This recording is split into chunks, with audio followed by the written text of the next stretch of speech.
जी mummy जी।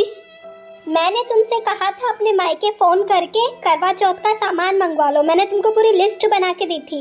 अभी तक करवा चौथ का सामान आया क्यों नहीं तुम्हारे मायके वालों की तरफ से? वो मम्मी जी, मेरी मम्मी से बात हुई थी। पापा का भी अभी इलाज चल रहा है, तो अभी इस बार तो उनके लिए मुश्किल है लाना। तुम्हारे हर बार के यही नाटक है। तुम्हारी माँ के पास हर साल कोई ना कोई बहाना तैयार रहता है। मुझे कुछ नहीं पता, कल तक पूरा सामान आ जाना चाहिए। छोटी बहू के वहां से तो भर भर कर सामान आया है, वो भी इतना सामान के घर में समा नहीं रहा है। और एक इन भिखमंगों के वहां पता नहीं कहां से शादी कर ली। और मम्मी, भाभी के वहां से क्या क्या आया है? अरे तेरी छोटी भाभी के वहां से इतने सारे मेवे, फलों की टोकरियां और इतनी सारी मिठाइयां और एक सोने का हार और सारे सभी के लिए कपड़े आए हैं, पता है तुझे? वाओ मम्मी, वैसे भी छोटी भाभी के वहाँ के कपड़े तो एकदम इम्पोर्टेड होते हैं, इतने महंगे कपड़े। अच्छा, और आपकी बड़ी बहू के वहाँ से क्या आया है? उसका तो नाम मत ले मेरे सामने। पता नहीं कैसे भिखमंगों के वहाँ शादी करी है, एक साड़ी तक देने की औकात नहीं है उन लोगों की।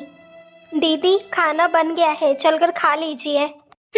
बोल तो ऐसे रही है जैसे इसके घर से 56 भोग बनकर आए हो।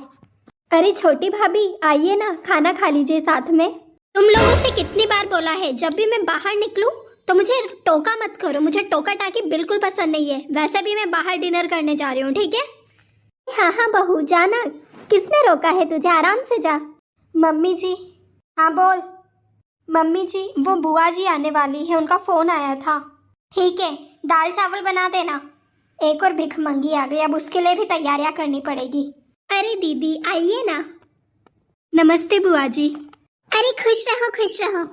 और निर्मला, तेरे तो अलग ही ठाट बाट दिख रहे हैं आजकल। और नहीं तो क्या दीदी, सब पैसों का कमाल है। अगर आपके पास पैसे हैं तो आप क्या कुछ नहीं कर सकते। ये कभी नहीं सुधर सकती। चलिए बुआ जी, आप आराम कर लीजिए, तब तक मैं आपको खाना लगा देती हूँ। अरे वो तो सही है, वो इसकी छोटी बहू का है, वो नकचढ़ी बहू। बुआ जी वो अभी बाहर गई है, बस आती होगी। चल ठीक है बहू, मैं थोड़ा आराम कर लेते, तब तक तुम मेरे लिए खाना लगा दे। अरे बहू, तू रो क्यों रही है? अरे नहीं बुआ जी, कुछ नहीं। अरे बता ना, मुझे तो बता क्या हुआ है। वो बुआ जी, करवा चौथ आने वाली है और मम्मी जी ने कहा है कि अपने अपने मायके से करवा चौथ का सामान आना चाहिए, पर इस बार पापा की तबीयत ठीक नहीं है तो मम्मी इस बार सामान नहीं भेज पाएंगी। अच्छा तो ये बात है, और तेरी सास तेरे पीछे पड़ गई होगी, है ना? वैसे भी जब तक वो 10 ताने ना सुनाए तब तक उसका खाना हजम ही नहीं होता है। चल एक काम कर, चल मेरे साथ। कहाँ बुआ जी? मैंने बचा बचा कर कुछ पैसे जोड़े थे, तो चल आज तेरे लिए तेरी माँ मैं बन जाती हूँ। मैं तुझे करवा चौथ का सामान दिलाती हूँ, तो अपने लाके अपनी सास को दे देना, ठीक है? नहीं बुआ जी, मैं नहीं ले सकती। अरे क्यों नहीं ले सकती? तू भी तो मेरी बेटी है ना। अगर तू मुझे कुछ भी मानती होगी तो तू मुझसे जरूर लेगी। बुआ जी। अरे रोते नहीं है पगली, जीवन में सुख और दुख तो आते जाते रहते हैं। आज दुख है तो कल सुख भी होंगे, फिक्र मत कर, सब सही हो जाएगा।